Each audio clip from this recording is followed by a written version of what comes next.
So now let's talk about linear inequalities. So a huge thing about linear programming is we're going to want to investigate regions of solutions. So with 4.1, we were kind of investigating one solution, two lines crossing each other. But now we're more going to be interested in knowing like, okay, what happens if I am below a line or above a line, or maybe I'm in a certain area where all of these answers would make sense, right? So like that's what we're kind of looking at. Because in a lot of applied problems, you're not going to have, like in the last example of the eggs, you're not going to have exactly 1050 eggs, right? Or 550, or sorry, yeah, cups of cream, but rather you're going to have a certain amount that you have to be below, or you need to have at least this much of something to be able to properly do something, right? So that's where the idea of inequalities come. So before we can start solving problems, let's just remember the types of inequalities. So recall that there are 4 types of inequalities.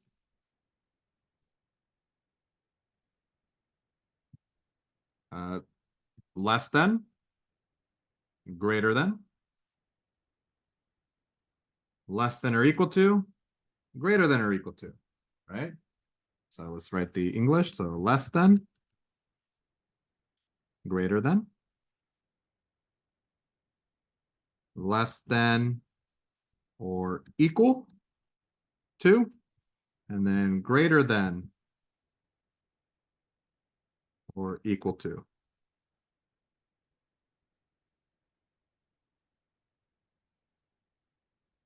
The first two are what we call strict inequalities. So this is strict and this is strict. And that just means you don't include the endpoint or wherever you're starting. And then the other two are called non-strict. Pretty self-explanatory there. They do include the endpoints, right? They're not strict about it. If you're talking about a graph, these are going to be dashed lines, the strict ones. So dashed lines. And then these are going to be solid lines, solid and solid. If you're talking about a specific point or on a number line, these are going to be open circles.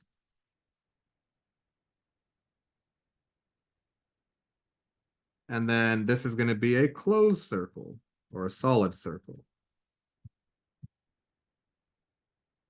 And then if you're talking about an interval, these are parentheses, and these are square brackets, right? So you use square brackets. So those are the types of inequalities that you can deal with in any of these problems. The main focus in this class will be the non-strict, the greater than or less than or equal to's, just because they tend to be more, of what we usually see, right? So now that we understand what the inequality is, now we have to talk about, equations that are inequalities or just inequalities. So solutions to inequalities. So an inequality will behave almost just like a regular equation, but instead of there being just one answer, now there's more than one. Okay? And there technically could be no solutions, but that's a different story. So a solution to inequalities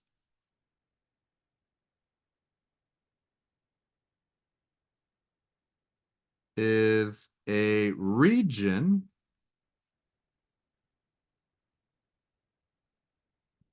usually, and not a point.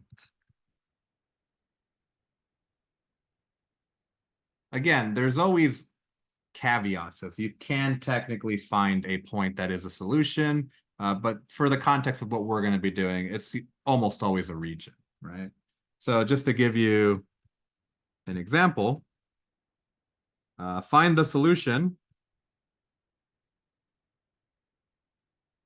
to y is less than or equal to 4. Okay. What does that mean? Well, what that means is as long as the y value is 4 or less, that's good. That's what I want, right? So when it comes to something like this, graphing is very useful. So if you were to graph what this would look like, so y equals 4 is just a horizontal line at 4. So let's draw that. That's 4.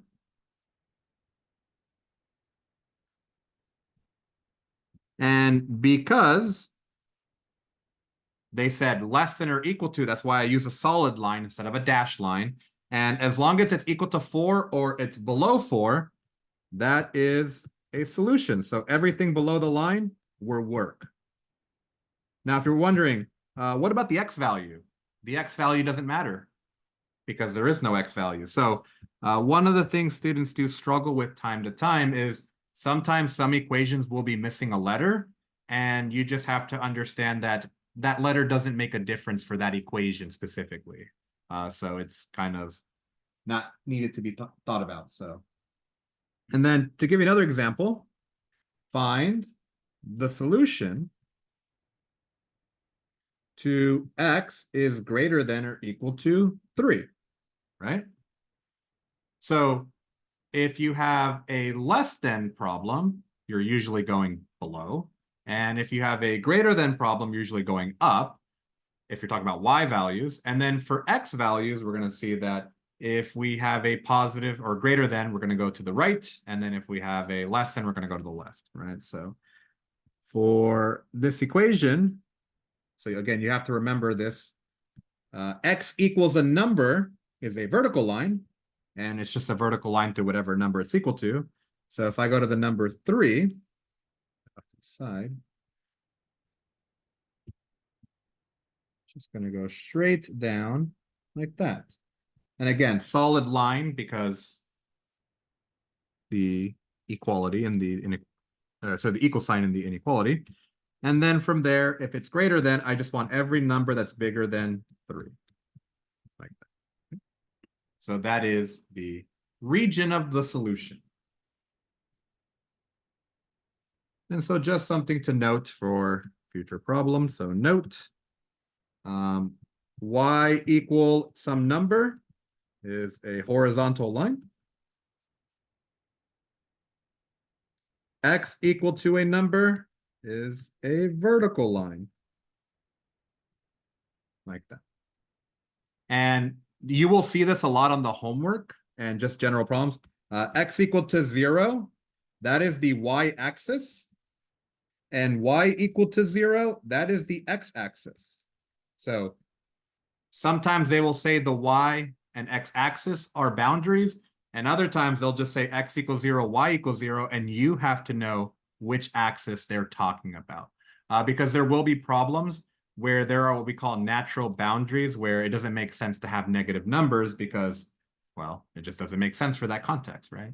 There's no such thing as negative people, like if I'm talking about population. So that's why you would want to frame it in that context. No negatives.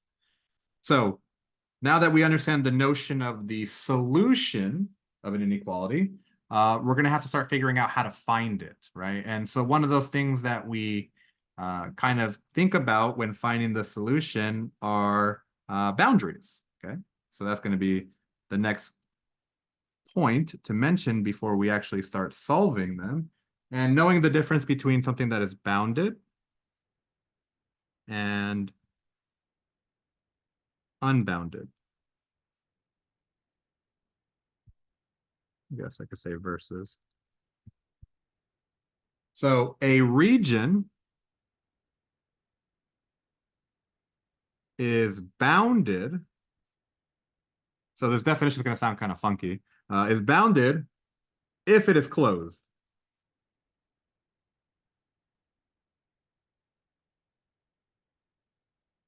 And so closed in mathematics, means something, like it's actually something really interesting. But in the context of us, think closed is exactly what it sounds like. Like it's closed as in there's nothing escaping out of it, right? So something that's closed would look like this, right? This is closed. And then something like this, well, that would be open, right? Because there's an opening there, something could spill out.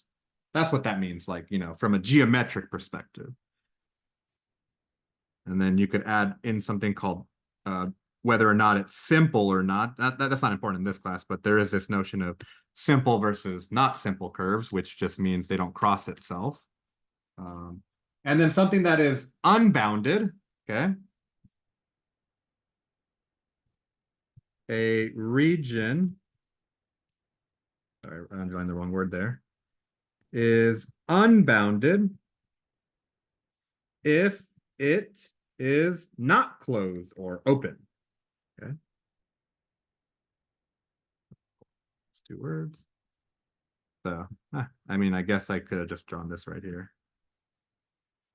So that's open.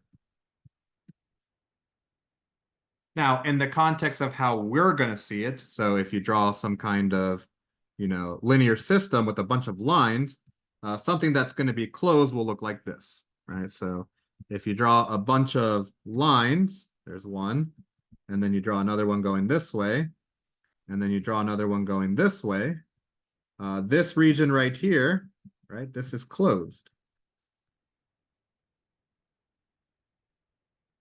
That would be closed. And then something that is open, right? It's the same idea. Draw a bunch of lines going in different directions. So if I have a line going like this, and then I have a line going like this, and let's say I have a line going like this, right? That's open. So that's the difference between being closed and open. Now, why does that matter?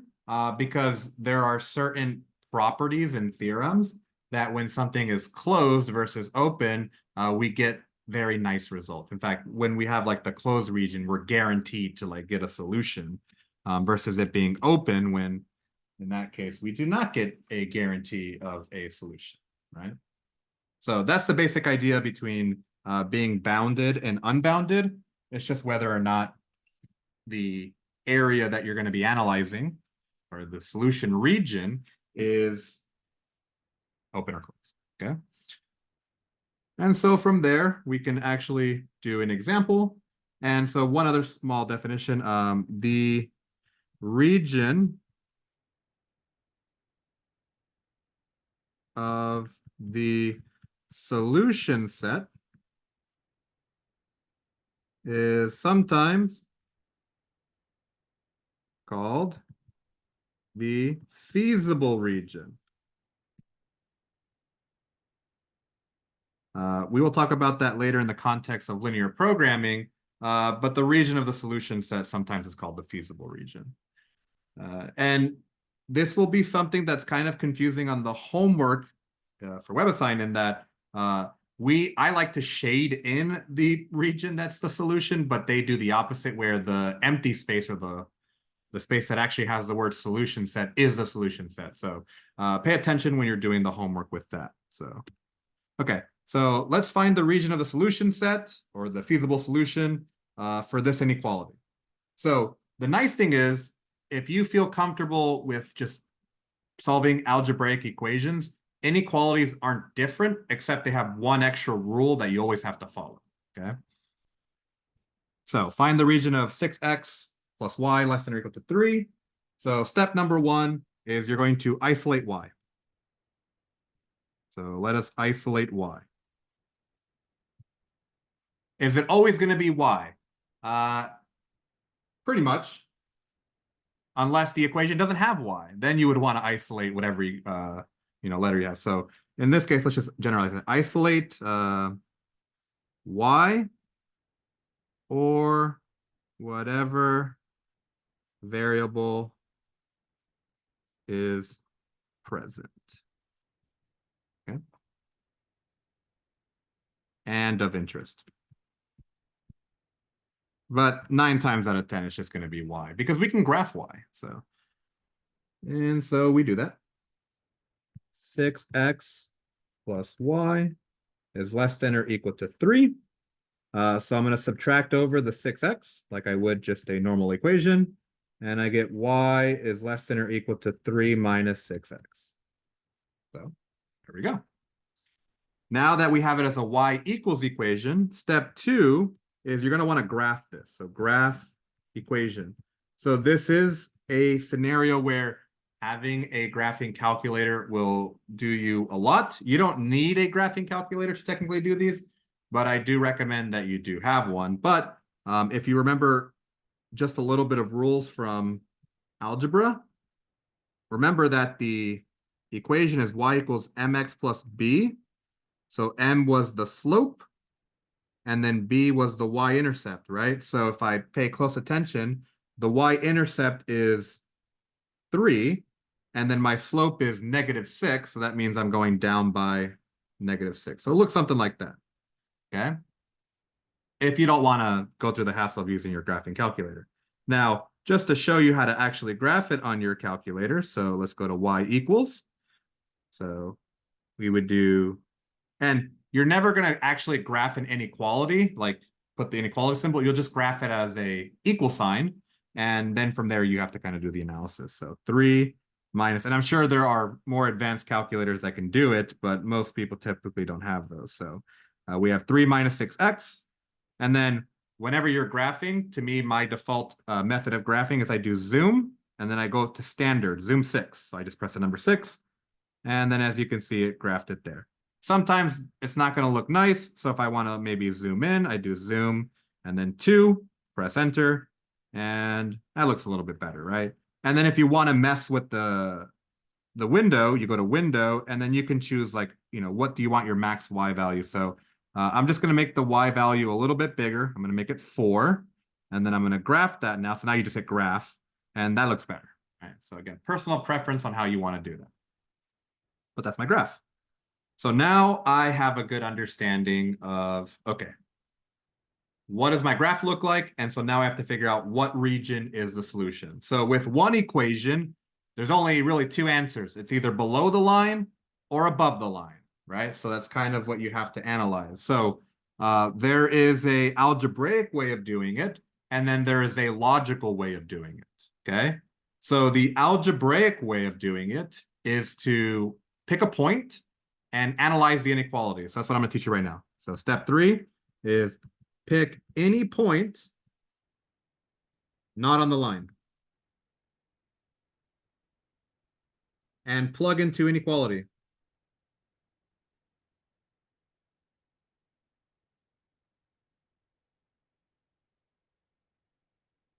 So does it matter what point you pick? No, you can pick any point you want. Just sometimes people will pick a point they think is in a specific region, but it's actually not, just because of how the graph looks, or it looks like it's in a certain spot, but it's actually not. So always double check that that point's actually in the spot that you're looking for.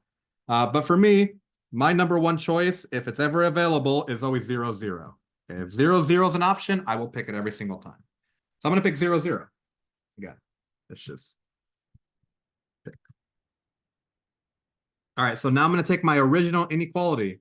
You could do the new one. I like to use the original one. So using original inequality, 6x plus y is less than or equal to 3. 6 times 0 plus 0 is less than or equal to 3. Is 0 less than or equal to 3? Is that a true statement? You would say, yep, that's true. And so now my answer will be the shaded region below the line, wherever 0, 0 was, right? So whatever point you pick, if it's true, you're going to shade in the region it is located. If it is false, you shade in the opposite region. So if it's false, it's always the opposite. So this is my point right here, 0, 0. And that's how you do the algebraic analysis, right? The other option that you can do, and this is again more logical, if you analyze the equation, right? So you look at this and you see, okay, y has to be less than whatever number I pick, right? So y has to be smaller, which means it's going to have to be below the line. So you could actually argue that it's below the line because it's a less than symbol. And if it's a greater than symbol, it would have to be above the line. Like, you could actually do it that way. It's just sometimes when you have too many of them, it's kind of hard to like picture how they're all going. So that's why picking points is like more ideal for students because it's very concrete. I know exactly where it's located. Whereas using inequality observation, it's not as obvious because you kind of have to think about it a little bit more. But that's how you find the solution for one equation, one line. It's either going to be on one side of the line or the other side, right? The problem becomes much more interesting when you have more than one line. So in linear programming, that's what we're going to really be investigating is what happens when there's more than one line, when you have like 5 lines, right? So, but before we get to that point, we're going to talk about 2 lines. And in order to talk about 2 lines, we got to introduce this notion of the corner point. Now, the good thing is corner points sound exactly what they are, right? They're points that are corners of something. So the intersection of 2 lines make a corner point. That's it. So if you are crossing at any point, that will be a corner point. Now, there is a little asterisk to that. Yes, technically, I do cross the x-axis there. You only ever include that x-axis point or y-axis point if one of your equations is x equals 0, y equals 0. Okay, so let's write that down. The crossing, sorry, the x and y intercept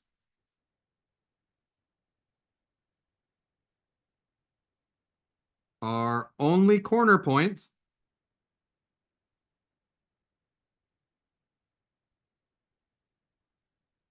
if x is equal to 0 and y is equal to 0 is given. Okay. Otherwise, technically, those lines are invisible. They're actually not there. They're just there for our sake to be able to see what's going on. So to give you an example of what some corner points could look like. So if you draw a bunch of lines crossing, so let's draw one like this. Go that way. And then you have another one going this way. And then this is a line like that. And this is a line like that, right? So then what are some corner points that you could have? So this would be a corner point. This would be a corner point. That would be a corner point. That would be a corner point, right? And again, just to make that obvious to you, this would be y equals 0, and this would be x equals 0, just to illustrate that they are there, right? And so you would label them. There's no like there's like a general rule. I guess people like to go clockwise with these sometimes, so they'll do like A, B, C, D. It's not an absolute rule or anything, but it just kind of depends on how people want to label them. So that's how many that's what a corner point is. And so if I ask you like how many corner points does a region have, so let's just kind of throw some letters out there. I guess I should use other letters. So let's say Q and R and S, right? If I said how many corner points does Q have, you would count 1, 2, 3, 4. So 4 corner points. And then if I said, okay, what about S? 1, 2. So S equals 2. Well, I guess technically it would have 3 if you kept going down that way. So it would have 3, but we're just going to say for the sake of this that there's only 2. Okay, so S has 2 corners that we're actually analyzing. And then for C, there would only be 1. Technically, if you extended these on forever, you could argue that they are higher, but for what we're seeing, it's only that much.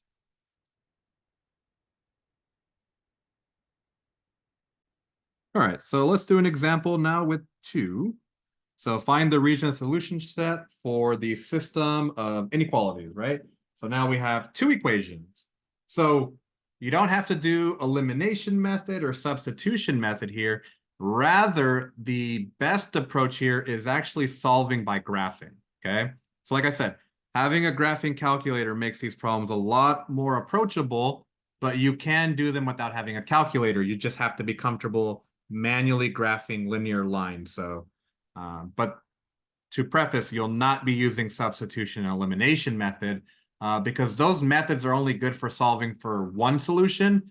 I need a way to solve for regions of solutions, right? So be able to separate when you're doing 4.1 and 6.1. So step one is you're going to isolate y in each variable. And again, it's 99% of the time going to be y. You don't really have to do any other letters, but in the off case that they do like a different letter, just be prepared for that. But it's like almost always y. So I'm going to basically take each equation. So 2x minus y is less than or equal to 8. And I'm going to isolate y. So one of the things that you need to pay attention to is you want y to be a positive number, not a negative number. So we're going to have to deal with that here. So for this problem, I am going to subtract the 2x over, so minus 2x, and I get negative y less than or equal to 8 minus 2x. So here is the big difference between inequalities and regular equations. I need to get rid of that negative, so I'm going to divide over by -1. You could technically multiply both sides by -1. You get the same result. Now, whenever you multiply or divide by a number and you're using an inequality, your inequality is going to have to do something. So 8 divided by -1 is -8, and -2 divided by -1 is +2. So whenever you multiply or divide by a number, and this is only multiplication and division, not addition, subtraction, you have to flip the inequality. Okay, if you don't do that, your answer is going to be going in the wrong direction. So we have isolated our first equation, right? So again, pay close attention to that because you want to make sure that you don't accidentally forget to flip the inequality. And then now I do it for the other one. So x plus 2y is less than or equal to 9. If you add or subtract, nothing changes. Only division and multiplication. So I'm going to subtract the x over. 2y is less than or equal to 9 minus x. And then I divide both sides by a +2. And so y is less than or equal to 4.5 minus 1/2 x. Well, I guess I should be consistent. So 9/2 minus 1/2 x. So those are my two equations. You're going to realize with these problems, the algebraic intensity is a little bit lower than I would say 4.1. You're just basically moving things over and then plugging in numbers, and hopefully you're getting it right on the first try. Okay. So then after you do that, step 2 is to graph. So step 2 is going to be to graph. So let's do that over here.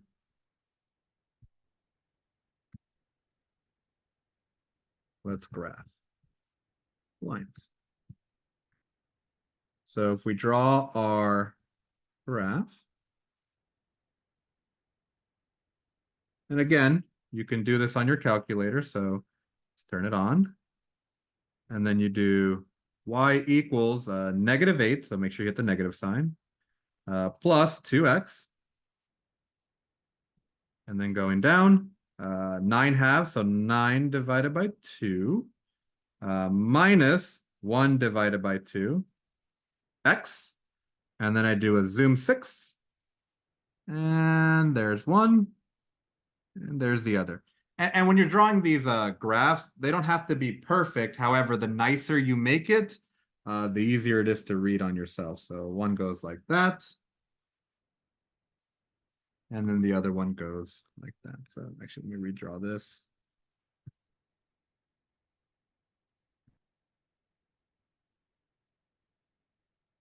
And so one goes like this. And the other one does this. And so now you need to figure out which of the 4 zones is the answer. Now here's the cool thing. There's only ever going to be one zone that works for these types of problems, okay? You really can't have more than one unless you have like a weird problem with unions and stuff like that. So only one will work, or if you have a weird problem where none of them work, you can also have that technically, but you just have to guess one of the four regions, right? So now step 3 is pick points, not online. And the first, sorry, and the, sorry, find which one makes both equations true or inequalities true. So worst case scenario, you do it 3 times and the last one has to be the correct answer, right? And you just have to kind of look at it, right? So for me, again, I will always pick 0, 0 first, right? If I ever see a 0, 0 as an option, I will always pick that. So I'm going to pick 0, 0. And so now what I have to do, okay, is plug it into I like to plug it into the original ones because that's a personal preference. And so I'm going to plug it into 2x minus y is less than or equal to 8. So then 2 times 0 minus 0 is less than or equal to 8. So 0 is less than or equal to 8. So that's a check mark, right? That's the first equation. Now I got to do the next one. And if it doesn't work for one, it doesn't work for any of them. So, or sorry, it does. If it doesn't work for one, that's not the solution region. So you can move on. So x plus 2y is less than or equal to 8. 0 plus 2 times 0 is less than or equal to 8. 0 is less than or equal to, sorry, that should be a 9. And so that's true. So my answer on my first guess was this one. And so if you're wondering, well, what if it wasn't right on the first guess? Then you just go to the next one and try. And then you go to the next one and try. And then if you don't get it on the third try, the fourth one has to be the correct one because you've ran out of options, right? So that's kind of the idea. Now, again, if you feel comfortable enough, right, doing this and you practice and you kind of start to pick up on the patterns, again, you can do this without having to pick points, rather just look at the inequality. So the first inequality says, okay, I want y values that are bigger.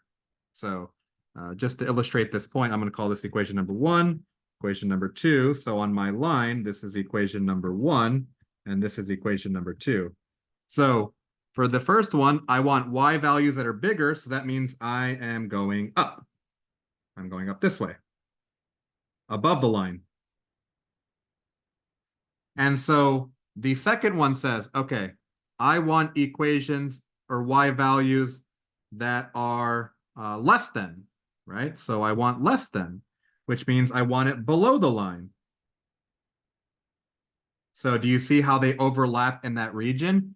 That is the region where they intersect, or sorry, where the solution is. And you could do it that way without having to actually analyze it with numbers. Again, that one takes a little bit more time to kind of be able to do because you kind of have to understand how the inequalities work. But again, if you do it enough times, naturally you'll start to pick up on it. So just an idea for you to think about. If you want to think of a faster way of doing it, that's one way of doing it. So let me just fill out this region because that's our solution region. But again, once you get that, this is your solution set. And on the homework, it's going to say solution set. So make sure that you pick the one that is not shaded in and has the word solution set. So now let's look at an example of working with more than 2 lines, such as this one. And now let's add that component of finding the corner points, because in the future, finding the corner points is going to be extremely important because that's going to be the location of a lot of your optimal solutions and stuff like that. So just like anything before, so step 1 is to isolate y in any equation. So the first equation, I have to do that. So x plus y is greater than or equal to 1. So y is going to be greater than or equal to 1 minus x. I just subtracted it over, right? Minus x minus x. So got that one. Second equation doesn't have one. The third equation is already isolated, and then the other ones are already isolated. So I don't have to do anything there. We're good. And so got that done. So then step 2 is to graph, right? So graph lines.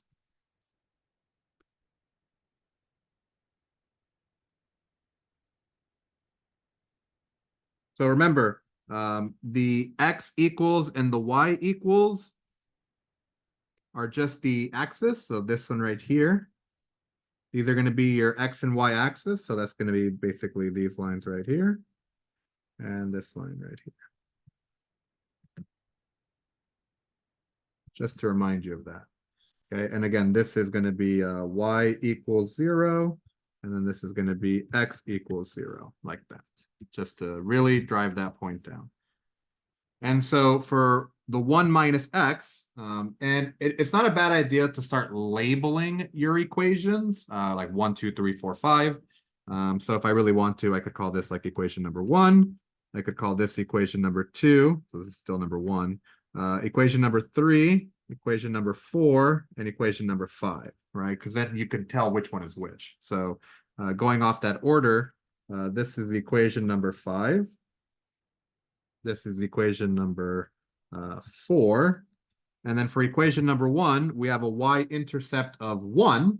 So right here. And you don't ever have to draw these to scale, obviously. So let's use a different color. So 1. And then it has a negative slope. So that means it's going to look like this, right? And that's equation number 1. And then equation number 2 is x is less than or equal to 2. So that means a vertical line at 2. So one thing you have to pay attention to, and this is where the calculator helps, is that mean, is it going to be like here? Is it going to be like here? Is it going to be out here? So that's where graphing on your calculator really helps you out. Or you have to solve for the x-intercepts, right? So if I solve for the x-intercept, 1 minus 1 is 0. So this is actually the number 1. So it would be somewhere right around here. Okay. Again, practice will help you see that. So we got 2. That's equation number 2. Actually, I don't want to put that there. Let's put it right here. Equation number 2. The third equation, y is less than or equal to 8. That just means the horizontal line. So we're going to do horizontal line like that. And that's equation number 3. And we're good to go. And so now we have our region. So there's a lot of lines going everywhere. So it's important to realize, okay, what is the actual boundary? So let's highlight that. What's the actual boundary? Well, the actual boundary is going to be this right here, right? So that's a boundary. But we don't actually want to go below, so should do it this way. So this is a boundary, this is a boundary, that's a boundary, that's a boundary, that's a boundary, that and that. So like those are all perfectly acceptable lines. Anything else beyond that, you don't want it, right? So if we can actually do a point erase, right? We don't want that. We don't need that. Okay, we don't need that. We don't need that. We don't need that. And we don't really need that. Like, that's where we're really going to want to investigate. Now, I don't recommend you actually delete them because, well, in the future, sometimes the answer might be out there, right? So we're going to learn that usually, not all the time when it's closed like this, the solution's inside. But there are problems when it's not closed that the solution's outside, right? So that's kind of the idea, right? So those are our boundaries. So for now, we'll erase that just to kind of clean it up. And now let's label our corner points. So that's going to be step 3, label corner points. Label corner points. So it doesn't matter what order you do it in. So I'll start up here. A, B, C, D, and E. And then technically this is a corner point too, so let's call that F. It's not E, it's an F right there. So this point right here is a corner point. So those are all corner points. So let me just label all of them. Now we got to figure out which ones I'm allowed to keep, right? So eventually I want to figure out which ones are okay. So we labeled our corner points. And so from there,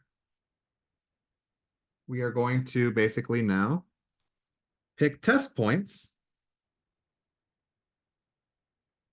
to find the feasible region or solution set. So essentially, you want to find a point in each of the regions that is potentially the correct one, right? So you kind of have a couple options. So let's do green here. You can pick a point in here. You can pick a point here. You can pick a point here. You could pick a point here. You could pick a point here, here, here, over here, over here, right?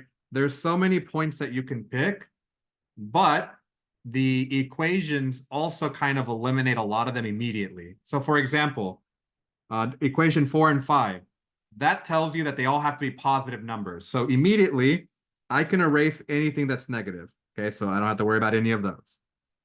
Because, like I said, these mean no negatives.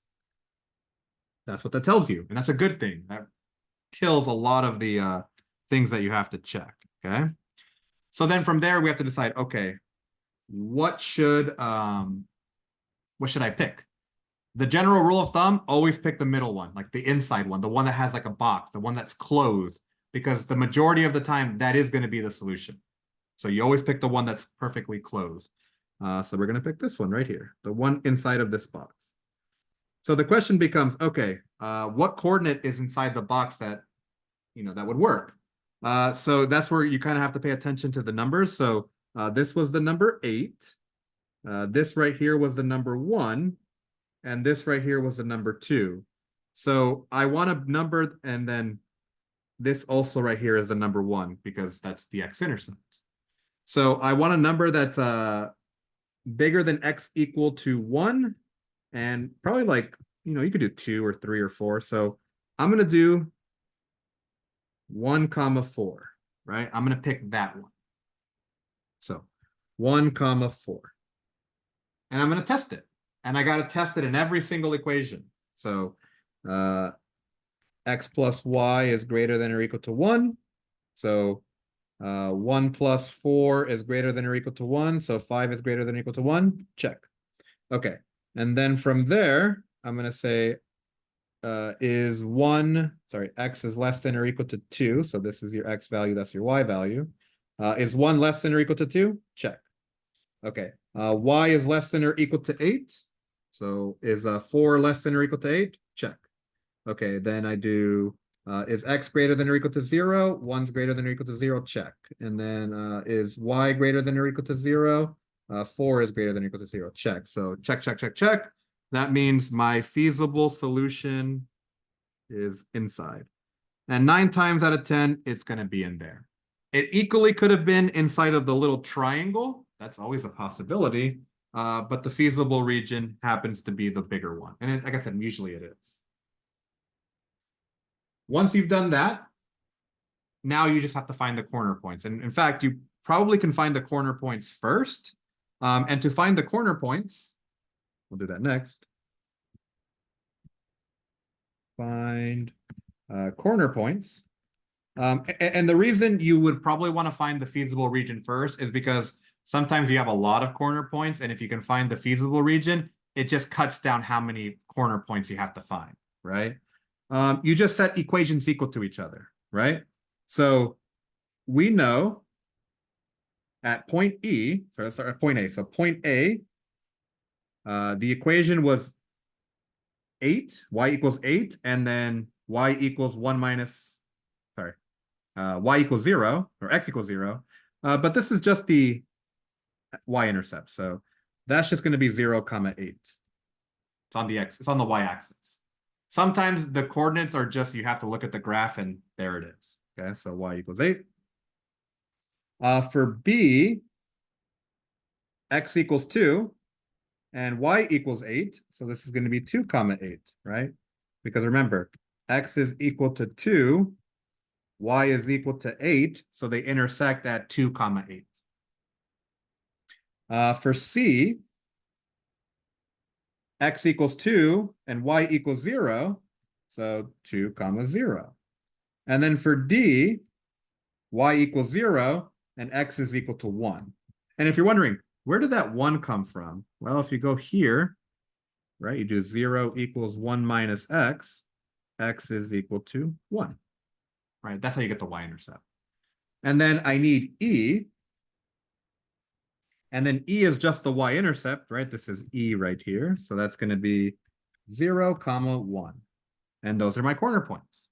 And eventually we're going to analyze those to see which one is the optimal solution, right? So that's going to be the game plan.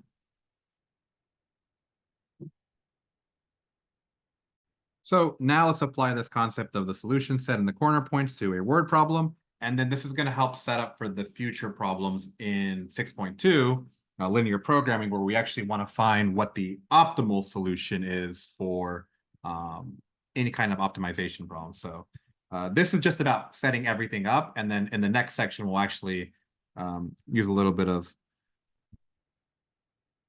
what's it called? The idea of, closed regions and being able to create a theorem that says like, oh, this is an optimal solution. So that'll be in 6.2. So ASU offers 2 math classes, calculus and geometry. Calculus has sections of 80 students and geometry has sections of 60 students. There are up to 140 sections total, and no more than 9,600 students can take either math class. Find the feasible region and the corner points to the solution.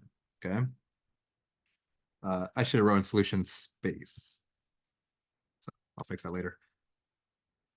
So we're not solving for like what's the optimal amount of students in each section or how many sections I'm having of each one, but rather just setting that up so that later I can do that, right? So with a word problem, again, first step is to reread. And then after that, you're going to label your variables. So one might think that the variables are like the students or something like that. The variables are going to be the sections of each class, right? So this one's a little bit more obvious, like what the variable is, unlike the egg and the ice cream one. So I'm going to say x is equal to, it's going to be a section of calculus. And then y is a section of geometry.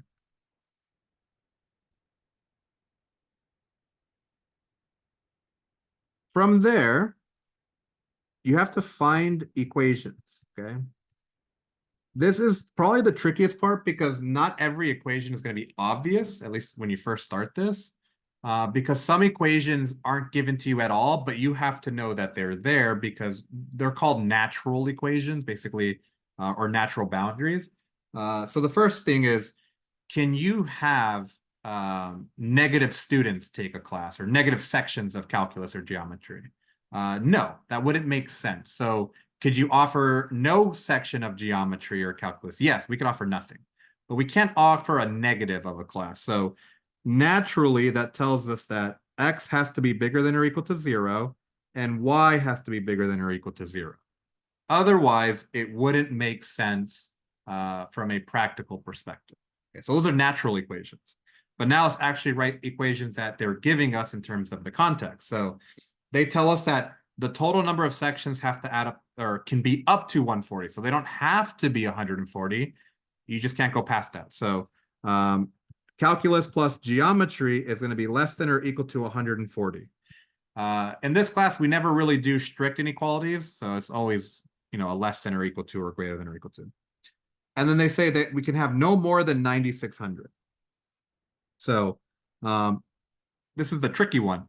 So if you have a section of calculus, you're going to have 80 students. So for every one section of calculus, you have 80 students. And then for every geometry, you have 60. And that has to be less than 9,600. A lot of the problems are always less than because that's kind of usually what we're trying to optimize is like being under something versus, being at a minimum. There are minimum problems where like you have to have at least this many for us to do this, right? But usually they tend to be less than problems. Okay. We'll call this equation 1, 2, 3, and 4, right? And so now we just follow our progression, right? Now we're going to isolate y. So, and the reason we're isolating y is so we can graph it, right? So x plus y is less than or equal to 140. So then y is less than or equal to 140 minus x. So we got an equation. And then for the 80x plus 60y less than 9,600, we'll isolate y. So we'll move over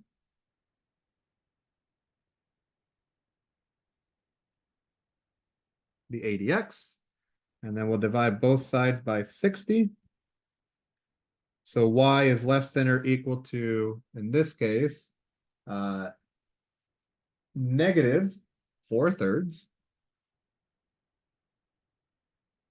You could use a decimal, but because it's negative 4/3, I would not recommend using a decimal for that one. It's repeating. And then 9,600 divided by 60 is 160. Right. And there you go. So in fact, I always forget, I actually labeled these equations, equation number 1 and equation number 2, because they're the ones I'm actually going to be using. From there, you're going to want to graph these. So graph. Doesn't need to be a perfect graph. Just kind of get the basic picture of what's going on. So for equation number 1, it's a negative slope with a positive y-intercept. So it's going to do something like this, right? And again, if you know your boundaries can't be negative, you could just go from one point to the other. Like you could just do that. Because you know you can't have negative numbers. So that's one of them. And then the other one is 160 and negative 4/3. So the y-intercepts here are actually pretty close. So with these, you want to actually be a little bit more specific on which one is which because they're very similar. So the 141, equation 1, has a bigger negative slope. That means it's going to be, sorry, a smaller one. So it's going to be a little bit flatter like that. And then the 160 has a more negative slope, which means it's going to be steeper going down. So it's going to look like that. Okay. So there is the 2 lines. So this is equation number 1, and then this is equation number 2 right there. But I would not put it in there. So that's why sometimes actually extending, it just allows you to label the lines. So equation number 1, equation number 2. And then we also have x equals 0, y equals 0. So that's what it looks like. And if you had to guess, like, what would be the best region, 9 times out of 10, it's going to be this one. Okay, not always, but usually it's that one. Okay, so that's the first one that I would guess if I had to. Okay, and then let's label corners.